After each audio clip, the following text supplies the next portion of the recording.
nó nè xe nè cô mà đó thôi để chọc nè bao nó đông xe nè ngà đất đó bà lao lệ đâu xe ngà mà bỏ đi bên chế bà lên về mà tức là lê em của đó này miền lô phải áp chế của giáo để phải áp chế đó mù đen đi gặp bốc được khu này về đây lệ đã giáo ưu đủ về lạ đó mà mẹ ấy khuyên cháu nè trên đâu nhà bông ở xeo để sao khuyên bue tiền cái ao miền bông đờ khu nè thu trong khai bèo để à đâu có sông na biển này ở trong đất chế mà phải áp chế đồ giáo đồ mù đó nát để về mà đi ngay là bây giờ thì lúc cái gì cũng chỉ đi để phải áp chế bi phải áp bữa nó mua mi anh ấy cái giá đi tan ta ran tan nào với tan này bị tan cả ra coi tan nó đâu cái giá đi bu nào út thang rồi cái gì chui qua mèo lông lô nát để về mà đi cái xe na bị rồi bây giờ đây ta giá mấy gì cả này quý thầy ông ta nói là khâu đầu tiên gì cũng mọc đi ra đấy khâu đầu tiên này bu gió đấy bây giờ mấy gì cả này thì bu đấy mua luôn bu gió đấy mẹ đó Maya nay vào sáng cano công việc mẹ đó Maya cả ta vào đây là nabi mà nata toa xin đi đấy lúc đó là từ đó mấy mà bây giờ đây nabi giàu đó rồi tan đâu đi ta nata đấy tôi là lúc bị khana khana chỉ đi đấy ngata đó phải làm gì bị là gì bị đi này uruela he mà mẹ anh quen cháu nên trên đâu mẹ bông ở xeo để sao quên quên tiền cái ao miền bông đào khu nề thu trong khai bèo ta đó phải áp gì bị số đó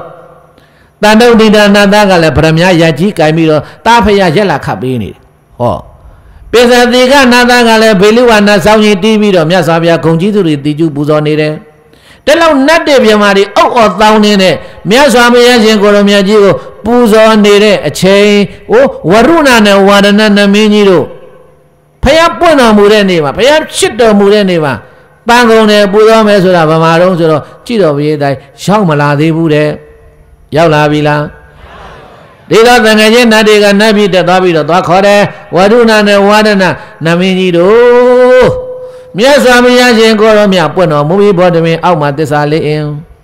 phải áp xin gì cái shit đó mua bị bà mà lẽ khám rồi bang ngô la toa bị đó bù gió giá rồi toa khó đó varuna này varana này mình đã bắt gặp biểu lại đấy tôi nói từ lâu tôi tin này là đi mà bây giờ bảo bây giờ này hết là bây giờ này đau sầu biểu rồi đi áo bây giờ thì đau sầu biểu rồi là mà bây giờ bảo bây giờ ya bà đây bây cái sao mà bảo đi đâu mà mình lấy về bia đi đâu mà mình nào đâu vậy xí đi làm xí bu la bé bue đâu rồi là cả gia đó tay áo u khó để bé bue lên ta bé đi nam cái nam Mahavir me na ya xí đó sẽ đủ tên sang bạc tên đó lo cả na đó ở đây tây đuôi me bay khâu ấy là bà đây ale đam mê sẽ ra bà đây ale sẽ không ura bari nhà ura bari bên nhà ura bari alo có ura bari ấy là bà đây ale bà mà hoa ra mi cái nào mà bà mà hoa ra phải áp xin này bà đây mình ao mà con này này đấy mà tôi nói thì mi cái nào bây giờ cái gì đó ấy đi bà đây bên như ngắt tới sao liền mà tí đó mua đấy bên như vậy luôn bà đây bên như mắt đã già bây giờ bây giờ đây mà mấy đó miếng lâu nó này sai chỉ đi là con này già đấy mà này già con này già đấy giờ nó sinh ra sau bây giờ này là con này già đấy giờ nó cái đó suy mà sinh ra bây giờ này là con này già đấy sao ba là xây giáo nhau mà toán đi là con này già đấy mẫu sẽ lấy na cam mà toán đi là con này già đấy lên lô mình ao mà toán đi là con này già đấy con này lì lê giờ này cô ye lâu lâu mía xóa mía bỏ đi mình bắt lại mà ta đến tông bị để khai ra đâu mà mấy cái nào cũng cho à toán à mấy cái cho à toán à nhất định em nhá gì ya đấy số nào bố gì biểu đấy nhất định em nhá gì ya đấy để cái ban công ty coi mi lâu đấy ấy là mấy cái nào cũng đó chế dù nhá cái vụ đấy bên sau cái gì đó phải hay chuyện coi làm nhá cả đuổi mấy bảy khâu ấy ခေါ်ပြီးဘယိသားရဲ့အန္တပပ္ပစီတေနနာတိဝီတဘကတမေတွေဒါကြောင့်ဘာယာကျငန်းပါဒနာတိမြို့အနီးကတဲ့ဘာယာကျငန်းတော်ရံမြိုင်ဝေဝဂိပင်စတင်ပြတူနေဗျမထလောင်နတ်ပေါင်းသင်ချေဓမ္မောစေခောမြဲနေစနေ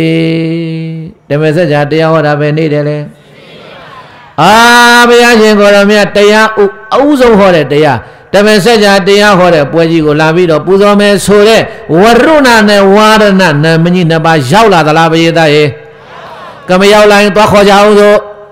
ကဲဒီဘုရားသားကဘုန်းကြီးတို့တွေကနတ်ပြည်တည်ပြီးသွားခေါ်ကြဆိုစိတ်ကူးနဲ့ပြောတာပါသွားခေါ်ကြတော့ဝရုဏနဲ့ဝါရဏတွေ့ပြီဆိုလိုက်ကြဆိုပြော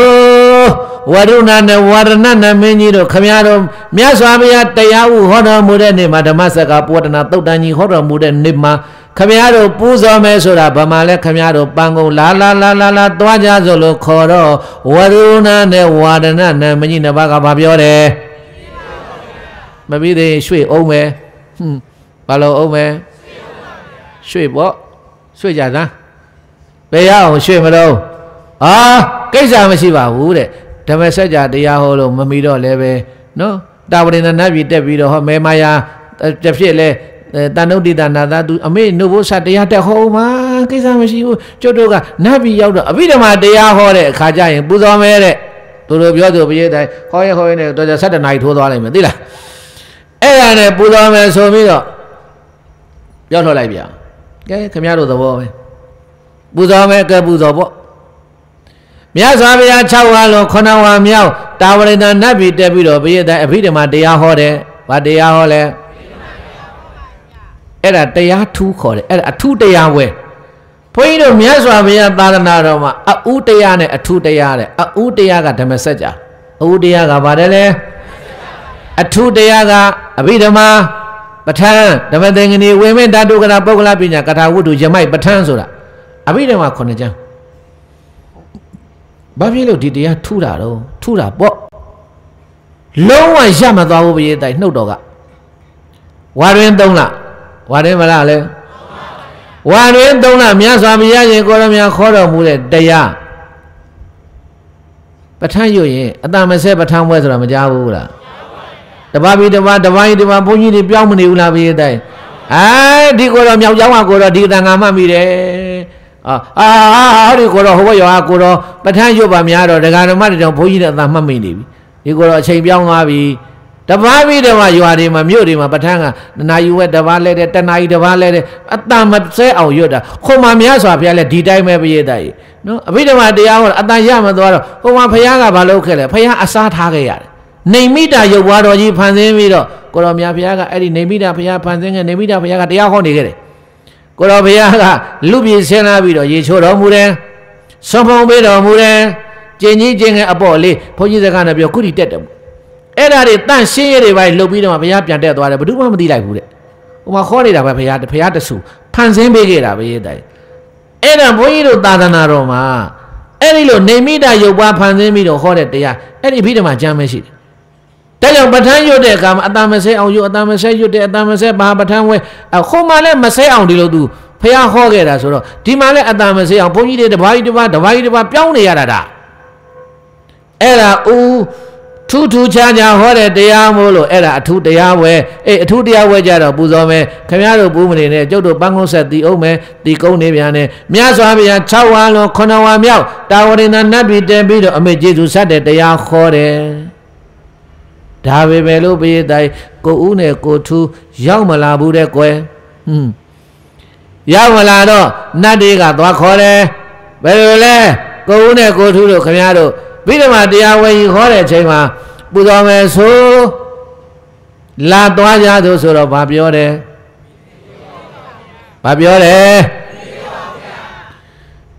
စိတ်ညစ်တာဒီနတ်နှစ်ပါးဘယ်လိုလုပ်အောင်မသိဘူး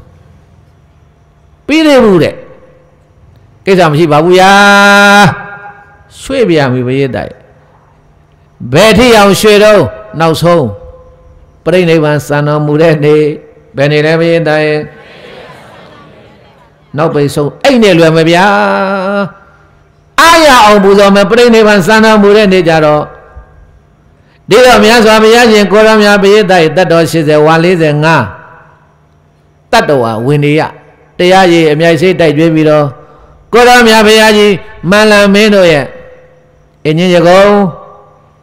phá ra bù dò lên anh như đó mà phá đấy bring đi bàn san ông bù dò lên bây giờ anh như đó mà bây bring đi bàn san này đã giàu mà làm bề men anh như mía yang à đó khuê lệ àជួយကြပုံဟောင်းငိုဝဲယူဝဲပြိုလဲဆူညံအင်္ဂါနေပြောင်းရွှေ့ပြည်နိဗ္ဗာန်အင်္ဂါနေမှာပြိဋိနိဗ္ဗာန်စံတယ်ဘယ်နေ့မှာငိုလိုက်တာဆိုတာဟာကြွကြွကိုညံနေတာပဲပြေးတဲ့နတ်တွေကိုမြမာတွေကိုပုရုဇဉ်တန်ဃာတွေကိုအရိယာသောတာပန်ဖြစ်တဲ့ညီတော်အာနန္ဒာကြီးတော်မှာမျက်ရည်နဲ့မျက်ခွက်တခါတည်းသင်္ကန်းနေဆိုရွှဲပြီးတော့မလံပင်မင်းအင်းကြီးမြယံအာတော်ခွေးလျာကြွေကြပုံဟံဘုရားဟာပြိဋိဘံစံသွားတာပြည့်တဲ့သွေးဝန်းသွားတဲ့ယောဂါတဲ့ဘာယောဂါလဲလဲတတ္တော်က80ပူတာကကဆုံလားတအားပူတာတတ္တော်80ပူတဲ့ရာသီဥတုကဆုံလာကြီးမှာမြတ်စွာဘုရားရှင်ကိုတော်မြတ်ပါဝါပြည်ကနေကုသိုလ်နာကိုကြွတဲ့လမ်းခရီးမှာပြည့်တဲ့18ကြိမ်နဲ့ဘယ်နှကြိမ်နဲ့လဲရိုးရိုးဝင်လားသွေးဝင်လားသွေးဝင်ပိုကြောက်เสียကောင်းတာဗောရိုးရိုးဝင်နေတော်သေးရိုးရိုးဝင်လေးသွားတာတော့မှပြည့်တဲ့ကြည့်ပါလားဘယ်လိုဖြစ်နေလဲပြော့နေဝင်းသွားနေတာငါလောက်ရှိတယ်အတန်ကမထွက်တော့ဘူးရိုးရိုးဝင်သွားတာတော့မှဝင်သွားတယ်လို့တွေ့ဘူးတယ်ဟုတ်လားတကားကြဲကြဲပြောနိုင်လားโอ้อาပြနေတဲ့ပုံကြီးရဲ့ဘာဖြစ်နေတာတော့ပြောဝန်းနေသွားတယ်လို့တခါမပြောနိုင်ပါဘူးဒါရိုးရိုးဝင်သွားတာဘုရားသားရေသွေးဝင်သွားတာများစွာဘုရားအဲ့တော့ခွေလျက်ကြွေကြပုံဟံတတ်တော်က80လဲလည်းမရှိဘူးကားလည်းမရှိဘူးနေပူကြီးထဲမှာဘုရားသားရေနေသွန်းစားပြီးတော့ကြွလာတာဆိုတော့စဉ်းစားကြည့်တယ်ကဆုံလာတဲ့ကဆုံနေုံဆွေ့ပြေခုံဆိုတဲ့အတိုင်းတလောက်ပူတဲ့ရာသီဥတုအိန္ဒိယပူတာပေါ့ဘယ်တိုင်းအာနန္ဒာတွဲပါအောင်ဟဲ့ဒီဘက်ကယဟန္တာပါတွဲငါဖေဟာပင်မနဲ့ကွယ်ရှင်နာခဏနားပြရသေးဦးကွယ်အာနန္ဒာရေဖေဟာငါဝန်းသွားခြင်းများပြီကွယ်သွားပြန်နာပြီးတော့ဟောသွေးတွေကြီးပဲတခါလဲဝိပဲရောက်ရေးရောက်သွေးတုံဝဲဖယားတော်လဲရှောင်လွဲမလွဲတွေ့ကြုံရဲဖို့တဝဲလဲမလို့သေးဝကျွေးခက်လာတယ်အဲ့ဒါဝိဘတ်တော်ဝတ်လေတာတို့ဘုရားလောင်းတော်နှုစဉ်ကာလကဆေးသမားဖြစ်ခဲ့ဘူးတဲ့ဘာဖြစ်ခဲ့ဘူးလဲသမားတော်ကြီးပေါ့တထေးတယောက်ကဆေးကုတယ်တိတ်ဆေးပညာမှာတိတ်ကျွမ်းကျင်တာသူများကုလို့မရတဲ့ယောဂသူကုပြောက်ဝင်ဒါနဲ့တရင်ကြတော့တထေးကပင့်တယ်ဆရာရဲ့ကြွပါကျွန်တော်နေမကောင်းမလို့ဆေးကုတယ်ခင်ဗျာမကုခင်ခင်ဗျားကြုတ်ပြောမယ်ခင်ဗျားပြောက်ရင်ဘာပေးမလဲတစ်သက်လုံးကြော်ခါမယ်တော့ဘာပေးမယ်ပေါ့အစရှိသည့်အားဖြင့်ပေါ့ဂတိတောင်းတယ်ခင်ဗျားသေကြတယ်နော်သေကြတယ်ကြောက်ကုမယ်ရောဒီစေးတောက်ရောဒီစေးတောက်တပတ်အတွင်းယောဂပျောက်သွားအောင်ဘယ်သူမှကုလို့မရတဲ့ယောဂတို့ဖျားလုံးတော့သမားတို့ကြီးကုတာပျောက်သွားတယ်ပျောက်သွားတဲ့အခါကျအလောင်းတော်ခင်ဗျားယောဂပျောက်နေပြီသွေးဆန်းကြည့်ပြီးခင်ဗျားယောဂပဲပေးကြောက်ကိုပေးစရာရှိတယ်ပတ်စံပေးဆိုတော့အဲ့ဒီတထေးကပေးတဲ့နှမျောတဲ့တထေးဘာပြောတော့ပြောက်ဟူးရတယ်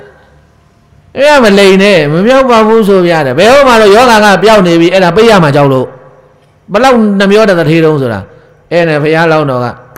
ဒီတထေးတလောက်တောင်နှမျောတာငါပေးရမှာသူမပေးချင်တိမယ်သမားကုံတော်ပြရသေးတာဘောဆိုပြီးတော့အဲ့ဒါဘာလို့တုံးဆိုတော့ဘုရားလောင်းတော်ကအယုံသွင်းပြီးတော့ကဲမပြောက်သေးလေဗျာတဲ့ဟောဒီစိတ်လေး3လုံးတောက်လိုက်တဲ့မနဲ့တစ်လုံးနေ့တဲ့တုံးဒါအားစီတဲ့အဲ့ဒါခင်ဗျားတောက်ပြီးလို့ရှိရင်ယောဂအကုန်လုံးပြောက်မယ်တဲ့ဆိုတော့ဘယ်ဟုတ်လို့လဲဝန်းသွားစေတယ်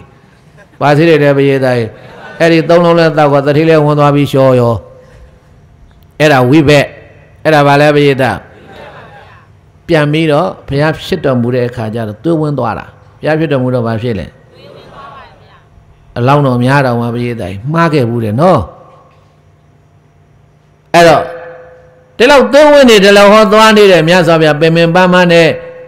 18ခါနားရတယ်တဲ့ဘယ်လောက်နားရလဲရေငတ်လို့အာနန္ဒာရေငါဘုရားရေငတ်တော်မူတယ်ငါဘုရားရေငတ်တော်မူတယ်ငတ်ပြီပေါ့ဘုရားရေဓာတ်တွေခန်းချောက်သွားပြီပဲ ဘယ်ခန္ဓာရည်ရှိတော်မလဲတတ်တော်က80တတ်တော်ဘယ်လောက်လဲအဲ့ဒါတွဲမဖေဖေကိုနဲ့အာနန္ဒာရေသွားခါပါအာနန္ဒာရေသွားခါပါညီတော်အာနန္ဒာကလည်းသွားခတ်တယ်ဘေးတိုင်းတို့တော့အဲ့ဒီမြတ်စွာဘုရားရေဆာနေတဲ့အချိန်မှာဒီမြစ်တဲချောင်းထဲမှာကလှဲ900ဖြတ်သွားလို့ရေတွေနောက်နေတယ်တဲ့ဒီလိုခေတ်လို့ရေသားမလဲမှမရှိတာဟုတ်အဲ့ဒါနဲ့အာနန္ဒာကမခတ်ဘူးပြန်လာတယ်ဟဲ့အာနန္ဒာရေပါလာသလားမပါဘူးမြတ်စွာဘုရားဘာလို့မခတ်လာခဲ့တယ်လဲရေတွေနောက်နေလို့ဗျာရှင်းထားကြမှာတောက်ပါလားဗျာမရဘူးသွားခတ်ဒုတိယတစ်ကြိမ်သွားကြည့်တယ်ဘုရားတာရေတွေနောက်နေတယ်ပြန်လာတယ်တတိယတစ်ကြိမ်မြတ်စွာဘုရားလွတ်တော်မူတဲ့အာနန္ဒာသွားခတ်ဆိုတော့တတိယတစ်ကြိမ်သွားလဲကြည့်လေရေတစ်ခါရှိကကြည်စိမ့်ပြီးတော့အေးဝါတဲ့ရေဟာအိုးမြတ်စွာဘုရားဘုန်းတော်တက်ကြည့်တော်မူပါလားအဲ့ဒါဘာမသိညာမသိတဲ့ဘုရားတိုင်တလုံးကတော့ဘုန်းကြီးတို့ MRTV 4လားဘာမှလည်းမသိကြည့်တော့ကြည့်လိုက်ရတယ်သူတို့အမေးဖြေလုပ်တဲ့အခါမှာတရားဒါတဲ့မြတ်စွာဘုရားရေတောက်လို့မရတဲ့မြစ်တဲ့အဲ့ဒါနွားဖြတ်သွားလို့တဲ့အဲ့ဒါဘုရားအလောင်းတော်ဟိုနွားနုစဉ်ကာလကဘုရားအလောင်းတော်ကနွားဖြစ်ခဲ့ဘူးတဲ့နွားမလေးနွားသားလေးဖြစ်ခဲ့ဘူးတဲ့အဲ့ဒါနွားအမေကြီးရေတောက်နေတာကိုဘုရားအလောင်းတော်နွားလေးကရှေ့ကနေပြီးတော့သွားဆောလို့အဲ့ဒါအမေကြီးကရေတောက်တွေတောက်ရလို့ဘုရားဟာပြိဋိဘံကံစံဃာနီးမှာရေကြီးမတောက်ရပဲနဲ့ရေနောက်တွေတောက်ရတယ်လို့ဒီလိုသူပြောနေတာဘုန်းကြီးသွားနားနဲ့ဆက်ဆက်ကြားတယ်မြင်လဲမြင်နေရတာ TV ထဲမှာအဲ့ဒါဘုန်းကြီးကသွားပြန်ပဲဟေးတဲ့ဝိပဿနာ12ပါးထဲမှာအဲ့ဒါမပါဘူးဘုရားတိုင်ရေကြီးရေအေးတောက်တော်မူသွားရတယ်အဲ့ဒါကိုပွင့်ပြီးတော့နားထောင်ခြင်းတိတကုဆရာတော်ဘုရားကြီးခေါ်ထားတဲ့ရေကြီးတော်ဆက်ခန်းဆိုတဲ့တရား MP3 ထဲမှာရှိတယ်ဟိုတော့ကတော့60တခွေစာပဲအဲ့ဒါနားထောင်လိုက်အဖြေရှင်းသွားတယ်အဲ့တော့တခါမှဘုရားတိုင်အဲ့ဒါအနုပညာရှင်တွေနောက်ရှိသေးတဲ့လူပြည့်တွေပြက်တာတခုကိုပြောလိုက်လို့လူပြက်တယောက်ကကောက်ကွေးပြီးတော့ဟိုပြေးနေလို့ရှိရင်မင်းကလည်းကွာတဲ့ရှင်မောက်ကလည်းငရဲမိလိုက်တာကြာနေတာပဲတဲ့ယဟန္တာကြီးပဲငရဲမိကလိုက်မှာတော့ဘုရားတာမလိုက်ဘူးလိုက်မလားလိုက်ပါဘူးဗျာတကယ်လို့လိုက်တိတိုင်တာတော့မှယဟန္တာကရုပ်ပြက်ဆင်းပြပြေးမလားလို့ဘာတွေမှလည်းမသိဘူးဘုရားကြီးအဲ့ဒါတခါချင်းစစ်စစ်ဖို့ကောင်းတယ်အဲ့လူတွေအဟုတ်ထင်ကောမင်းကွာတဲ့ဒီလောက်တော့ဖြစ်နေမင်းပုံစံကြည့်ရတဲ့ရှင်မောက်ကလည်းငရဲမိလိုက်တာကြာတာပဲဆိုတော့ဘယ်သူကပြောလိုက်တဲ့စကားမလည်းမစားတယ်လည်းမပါဘူးရှင်မောက်ကလည်းငရဲကြီးလိုက်တယ်တခါမပါဘူးအဲ့ဒါတော့ပြောတောင်ပြောတွေထားအဲ့ဒါတွေလျှောက်ပြောပြီးမှမဟုတ်ဘူးထားလိုက်တော့ဘုရားတိုင်းအဲ့တော့မြတ်စွာဘုရားရှင်ကိုယ်တော်မြတ်ရေအေးတောက်တော်မူသွားရသည်သို့တော့ဝိဘက်ကပါနေတော့အဲ့တော့ခွေလျတွဲပြီးတော့ကုတ်တင်နာယုံပင်မျိုးစုံတဲ့မလာမင်းတို့ရဲ့အငြင်းရကုန်းကိုကြွတော်မူအငြင်းရင်ကိုရောက်တော့တို့ပြောပြီးတိုင်မြတ်စွာဘုရားပြိဋိဘံစံသွားပြီးမာလံပင်မဲအငြင်းမြယံအာတော်ခွေလျကြွေကြပုံဟံငိုဝဲရဝဲပြိုလဲဆူညံအင်္ဂါနေပြောင်းရွှေ့ပြည်နိဗ္ဗာန်ပြိဋိဘံစံတော်မူသွားပြီပြိဋိဘံစံတော်မူတဲ့ပွဲမှာနောက်ဆုံးပိအိတ်နဲ့လွယ်မယ်ဆိုတဲ့ကိုဝရုဏနဲ့ကိုဝါရဏနဲ့မကြီးနှစ်ပါးရောက်လာသလားရဲတာဖြေလိုက်သမ်းပြေးတယ်ရောက်လာသလားမရောက်လာဘူးဆိုတော့ဘာလုပ်မလဲသွားခေါ်မှာပေါ့ဟဲ့ဘာလုပ်မှာတော့ရွှေ့ရမရှိတော့ဘူးပြိဋိဘံစမ်းနေပြီဘာလုပ်မလဲပြေးတယ်သွားခေါ်မယ်ပြုတ်ကိုဝရုဏနဲ့ဝါဒနာနမင်းကြီးတို့ခမည်းတော်မြတ်စွာဘုရားပြိဋိဘံစံတော်မူတဲ့နေ့မှာပြိဋိဘူးတော်လွန်ညာခေါ်မဟာတော်လဲလွမ်းစာကိုပဲလွမ်းဆွဲကိုနင်းပြီးတော့ဟတ္တတောင်စွန်းနိဗ္ဗာန်ကျွန်းတော်ကြွယွန်းချုပ်ွယ်တော်မူခဲ့လေပြီတကားခမည်းတော်ပြောတော်မြတ်စွာဘုရားပြိဋိဘံစံတော်မူတဲ့နေ့မှာနတ်ပန်းကုန်းကြီးနဲ့ပူတော်မယ်ဆိုဗမာလဲခမည်းတော်ပန်းကုန်းဘာပြောတယ်လဲမိုးလင်းသွားလိုက်မယ်သူတို့ပန်းကိုလျှောက်ရွှေ့နေတာတဲ့မပြီးသေးဘူးဗျာမပြီးသေးလည်းမတတ်နိုင်ဘူးဘုရားပြိဋိဘံစာမိတာနောက်ဆုံးပွဲပဲအေးအဲ့ဒါဘယ်နဲ့လုပ်မလဲကဲကိုဝရုဏနဲ့ဝါဒနာတကယ်ချင်းဘယ်လိုလုပ်ကြဘယ်နဲ့မှမလုပ်နဲ့နောက်လက်ပူဇော်ဖို့မရှိတော့ဘူးလာသွားကြသူဆိုပြီးတော့ဘုရားသားမပြီးသေးတော့ပန်းကုန်းကြီးကိုနတ်မင်းကြီးနှစ်ပါးလက်ကနေကင်ဆွဲပြီးတော့လူပြည်ကိုဆင်းလာလိုက်တာမြတ်စွာဘုရားအနာကတ်လို့မရတော့ဘူးတဲ့ဘာဖြစ်လို့လဲတဲ့သူတက်တကိုးကြီးတဲ့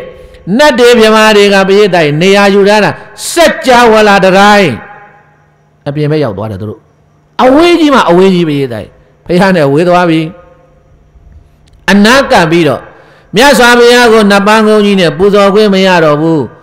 အဝေးကြီးမှာဗမာလဲပရိသတ်ရဲ့ ရှေးမှာယဟန္တာကြီးတွေရှိတယ်ဘိက္ခုနီမကြီးတွေရှိတယ်ပရိသတ်လေးပါမင်းပရိသတ်ရှိတယ်အဲ့ဒီနောက်ကနတ်တွေမြမာတွေဒီတော့ပရိသတ်တွေအဲ့ဒီမှာပူဇော်ခွင့်မရတော့ဘူးအဝေကနေလှမ်းပြီးတော့ဘုန်းတော်ကြည်တော်မူသောမြတ်စွာဘုရားတပည့်တော်တို့ဟိုရွှေ့ဒီရွှေ့နဲ့ရွှေ့လာလိုက်တာရှင်ဘုရားကိုပူဇော်ခွင့်အနိနာကပ်ပြီးတော့ပူဇော်ခွင့်မရတော့ပါဘူးဗျာ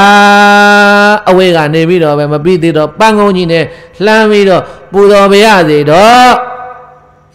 အရှင်ဘုရားလူပြီးကိုဆင်းပြီးတော့ဘုရားပြေကိုရယူတော်မူတယ်ဆိုတာနေ့ချင်းပြန်ကြီးနဲ့တူလိုက်တာဘုရားခုပဲပရိသတ်နေနေတယ်ခုပဲဖွားတော်မူတယ်အခုပဲတော်ထွက်တယ်အခုပဲဘုရားဖြစ်တယ်အခုပဲတရားဥဟောတယ်အခုပဲပြီးဒီမှာတရားဟောတယ်အခုပဲပြိဋိဘံစံတယ်မြန်လွန်းတယ်မြန်လွန်းတယ်ဟုတ်တာပေါ့ပြည်သားနတ်သက်တန်းနဲ့ကြည့်ရင်အနှစ်တရားကိုတရက်အနှစ်တရားကိုပါတယ်လေအခုမြတ်စွာဘုရားသက်တော်တရားနေတာလား80လားနေခြင်းမြန်နဲ့တူလိုက်တာဘာနဲ့တူလိုက်တာနေခြင်းမြန်နဲ့တူလိုက်တာကွာမတန်ဘူးဟာဟောဟေးဘာမတန်တာတော့ဘာမတန်တာတော့မင်းစဉ်းစားကြည့်တို့ဘုရားရှင်ကိုယ်တော်မြတ်ဘုရားဖြစ်ဖို့လို့ပါရမီတော်တွေဖြည့်ရတာလေးအသိန်းရှင်နဲ့ကဘာတသိန်းကြာတယ်တဲ့ဘယ်လောက်ကြာတယ်ဟိုလေးအသိန်းချေဖယ်တာကဘာတသိန်းဖယ်တာတကဘာပဲပြောမယ်ပြည်သားတကဘာတက်တန်းဘယ်လောက်ကြာလဲဘုရားကုသိုလ်လုပ်ရတာနော်အလောင်းတော်ဘုရားကဒါနတွေလုပ်ရတယ်သီလတွေစောင့်တည်ခဲ့ရတယ်ခန္ဓာကိုယ်ခြေလက်တွေလှူခဲ့ရတယ်ဘယ်လောက်ကြာတယ်လဲတကဘာကိုပဲပြောမယ်ကဘာတသိန်းမပြောတော့ဘူးတကဘာဘယ်လောက်ကြာတယ်လဲတကဘာဘယ်လောက်ကြာတော့ဆိုရင်တက်တန်းကိုကဏ္ဍနဲ့ချပြလို့မရဘူးတဲ့ဥပမာပေးလိုက်တဲ့အမတန်ကျမ်းမ်းသောကြောက်တောင်ကြီးတစ်တောင်ကိုအမတန်နူးညံသောဝါခွန်းလေးနဲ့အနှစ်100နေမှတစ်ချိန်သွားပုတ်ပါကြောက်တောက်ကိုဝါခွန်းနဲ့ပုတ်ခိုင်းတာအနှစ်100နေမှတစ်ချိန်သွားပုတ်ပါပုတ်ပါများလို့ကြောက်တောင်ကြီးကုံလို့အမှုတ်ဖြစ်သွားမယ်တဲ့တကဘာတသန်းမကုံသေးဘူးတဲ့ကြာလိုက်တာတကဘာကိုအဲ့ဒီလိုကဘာမျိုးတသိန်းကဘာမျိုးဘယ်လောက်လဲရှေ့မှာ၄အသင်ချေကြံသေးတယ်အကြာကြီးပြည့်တာပါရမီဖြည့်ရတာအဲ့ဒီလောက်အရင်နေ့တွေမြောင်များစွာပေးပြီးတော့ပါရမီဖြည့်ရကာလတွေကြာသလောက်နေသွားတာက45နှစ်ထဲရဲ့နေသွားတာဘယ်လောက်လဲမတန်ဘူးမတန်ဘူး45နှစ်ထဲနေသွားတာမတန်ဘူးမြန်လိုက်တာမြန်လွန်းတယ်မြန်လွန်းတယ်ရှင်ဘုရားပြိဋိဘံစနာမြန်လွန်းတယ်မြန်လွန်းနေတာပြောနေတာသူတို့ပေါ်စားတာတော့မပြောဘူးပြေးလိုက်ဒါကြောင့်ဘုရားလိုက်ဆိုကြည်သားမှာအသက်ဆိုတာတိုလွန်းလို့ကုသိုလ်မြန်မြန်ပြုကြစို့လူဘဝဟာမကြပါ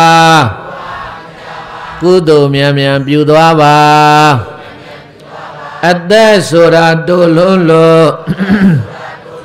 ကုသိုလ်မြန်မြန်ပြုကြစို့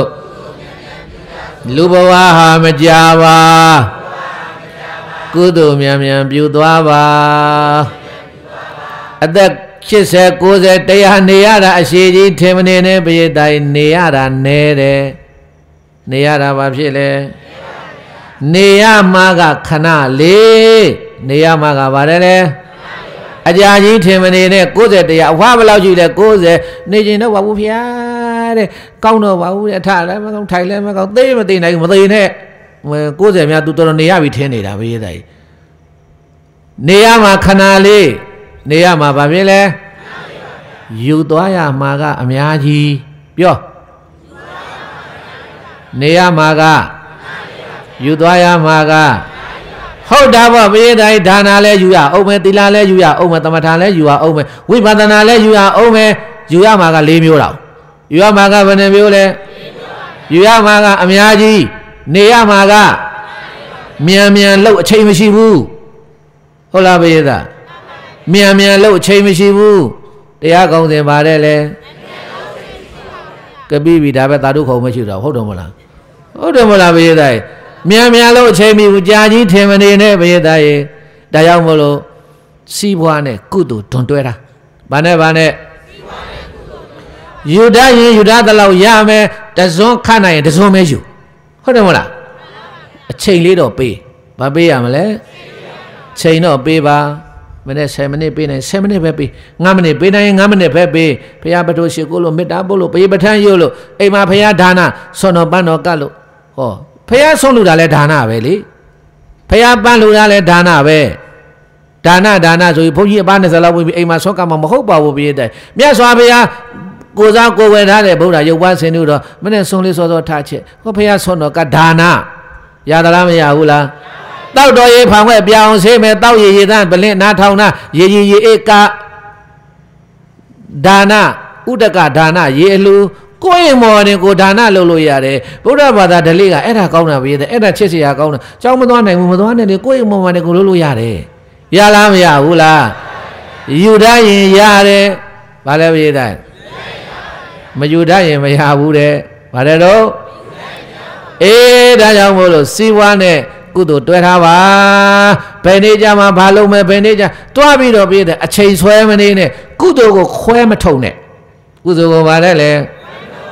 ဲတွဲထားပါဘာလုပ်ရမလဲဒီလိုပုဂ္ဂိုလ်ကုသိုလ်လဲသူစီးပွားလဲရှာကုသိုလ်လဲလို့စီးပွားလဲရှာအခုဒီမှာလှူလို့တန်းလို့ပေးလို့ကန်းလို့တကိုရှာလို့ရတဲ့စီးပွားတွေကလှူနေတာဟုတ်တယ်မဟုတ်လားမြန်မာပြည်ပြန်ပေးလို့အမေတို့ကဲလှူကျင်တာလှူဩတွဲထားပါရဲ့တဲ့ကုသိုလ်နဲ့စီးပွားတွဲထားဘာနဲ့တွဲထားမယ်ကုသိုလ်နဲ့တွဲစီးပွားနဲ့တွဲတာဘယ်နေ့ရောက်တော့မှဘယ်ရွယ်ရောက်တော့မှသာသမီတွေလက်လို့သွားတော့မ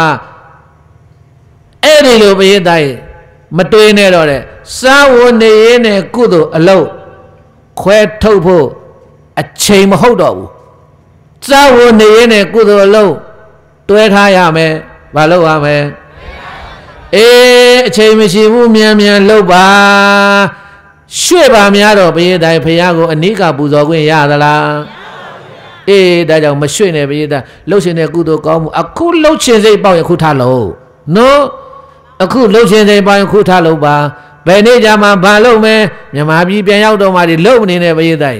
လှုပ်ရှင်စိတ်ပေါက်တဲ့ကုသိုလ်ကောင်းမှုဘာလှုပ်ရှင်အခုထားလို့ပြည့်ကိုင်းဒါကြောင့်တော်ပါပြီခဏညဘုန်းကြီးတို့တခါမှမရောက်ဘူးတဲ့နေရာဒေသဒီလောက်ပရိသတ်အများကြီးနဲ့ဒီတရားအရာဘယဟောသွားတာပြည့်တဲ့အခုဘုန်းကြီးဗမာစံတော်ချိန်ဒါဗမာနာရီ10နာရီထိုးပြီဆိုတော့ထိုင်းကဒါ10နာရီခွဲသွားပြီ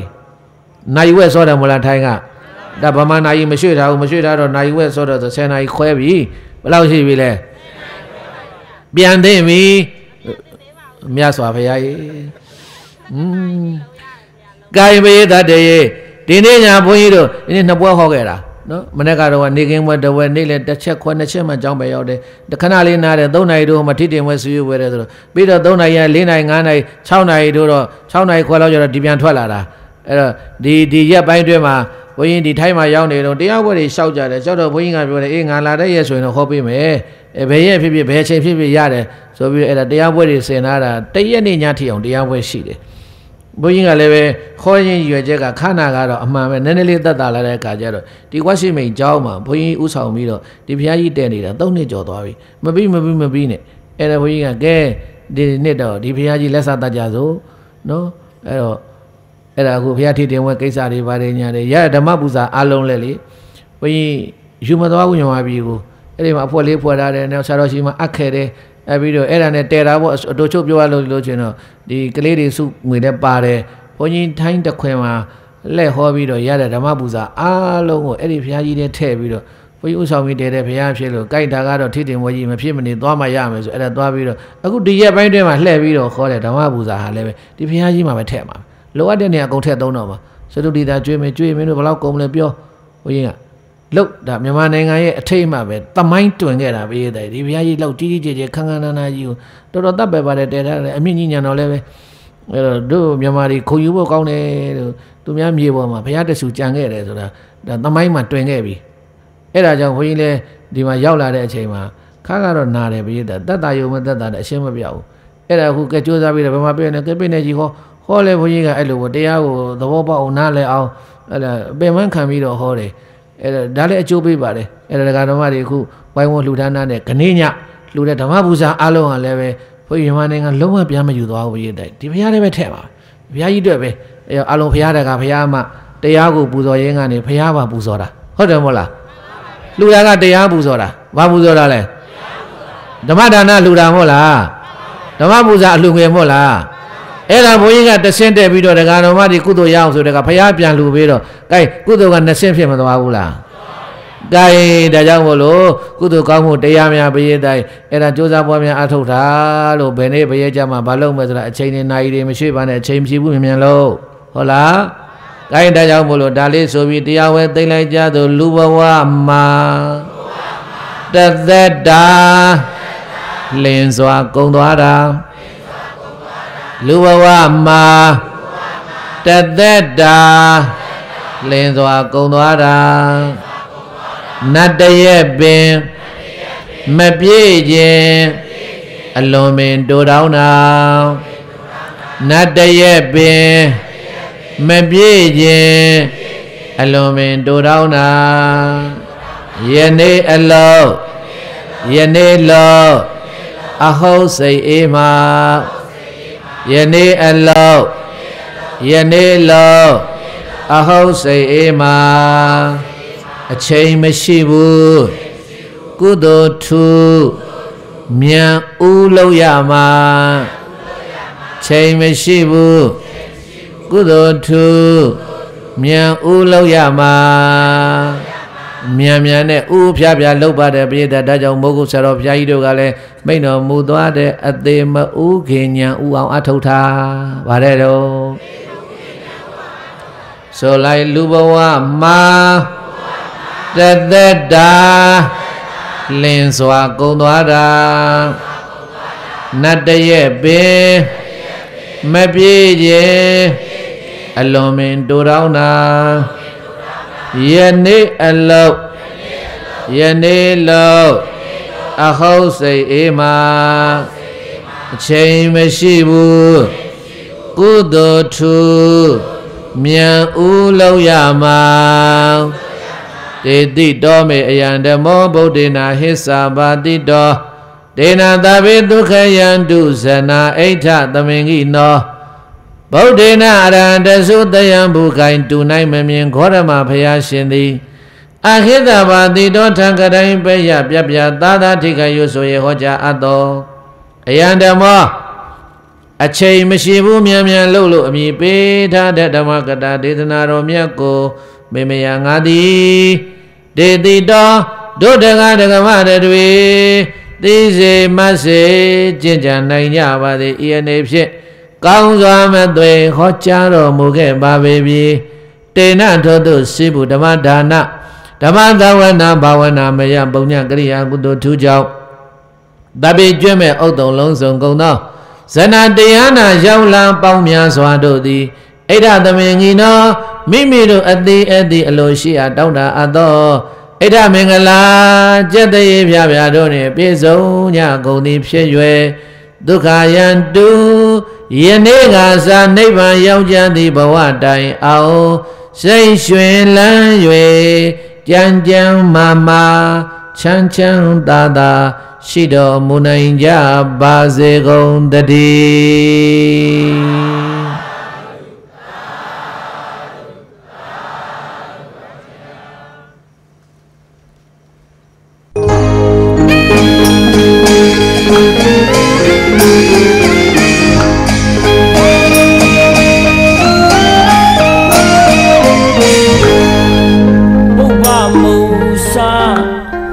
စေရနာသုံးမူဖြူစင်သောစိတ်ထားများနဲ့ပွားများလို့သာလူ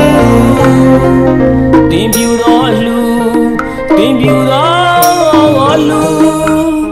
လောကီလောကိုအကျိုးမယုံနိုင်ပါတမူအလှပကာဒနာအလို့ကျွေးလျှော်လို့ဒါနအထုပ်ကလေးတော့ရ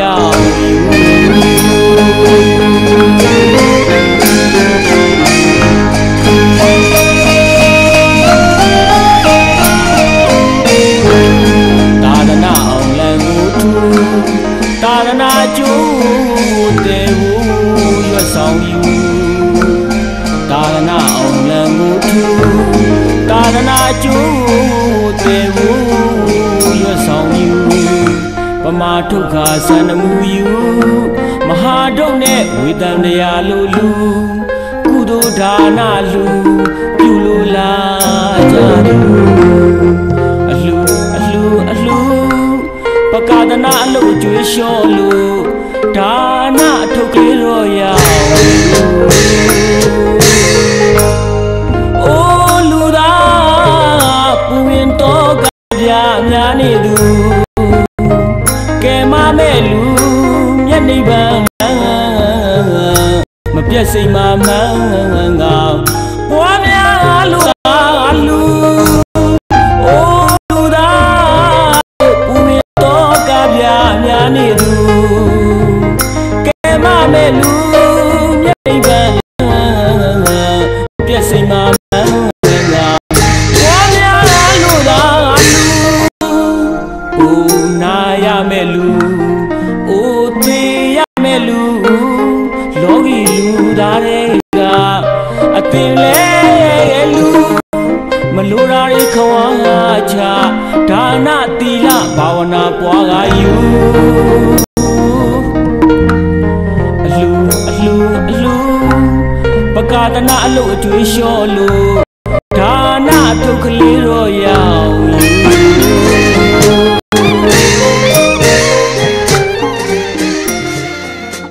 အလုံးလိုက်ဆိုမဲ့ဣဒမေပုံညာနိဗ္ဗာနတပစ္စယောဟောတုရှင်ဖယားတပည့်တော်များသည်ကံကို၎င်းကံဤကျိုးတရားကို၎င်းယုံကြည်ကြပါကုန်သည်ဖြစ်၍တရဏဂုံ၃ပါးနှင့်၅ပါးသောသီလတော်မြတ်တို့ကိုကျင့်သုံးခံယူစောင့်တည်ပြည့်လျင်1389ခုနှစ်တော်လပြည့်ကျော်တရက်နေ့ကြောက်ရာခါသမယ၌ထိုင်းနိုင်ငံပြစ်ပူရီမြို့နယ်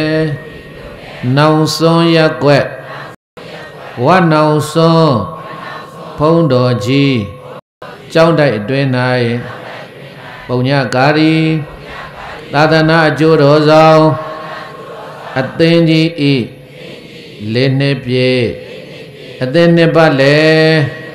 ဓမ္မဒါနဓမ္မပူဇာတရားအလှကိုပေးလူရာတွင်ရှင်ဘုရားသည်ဟောကြားတော်မူအပ်သောအချိန်မရှိဘူးမြန်မြန်လို့အမည်ရှိသောတရားတော်ကိုရိုးရိုးသေးသေးလေးလေးစားစားမှတ်သားနာကြားကြပါကုန်၏အရှင်ဘုရားတရားတော်ကိုပူဇော်သည့်အနေအဖြင့်အလှရှင်အသီးသီးတို့ကသင်္ကန်းနဝကမ္မဓမ္မပူဇာအလှတော်ငွေများကိုစေတနာသုံးတန်ပြဋ္ဌာန်း၍လူဒန်းကြပါကုန်၏အရှင်ဘုရားထိုမှတပါးတရားပွဲတော်ကြီးဖြစ်မြောက်ရန်အတွက်အလှရှင်အသီးသီးတို့ကဝေယဝိစ္စလှုပ်အားဌာနအလှကိုပေးလှူကြပါကုန်၏ရှင်ဘုရားဤကောင်းမှုတို့သည်တပည့်တော်တို့အတွက်မဉ္ဇဉ်ဘုံဉဏ်ဘောဓိဉဏ်ဤရရာချောင်းထောက်ပံ့ကောင်းသည်ဖြစ်ပါစေသာအရှင်ဘုရားယနေ့ယခုပြုသည်မြကုသလဤဘုရားကကိုအနန္တဂိုင်းဝင်ကျေးဇူးတော်ရှင်မိခင်ဖခင်ဆရာသခင်တို့အား၎င်းကိုယ်စောင့်နှမစထား၍နတ်မြတ်နတ်ကောင်း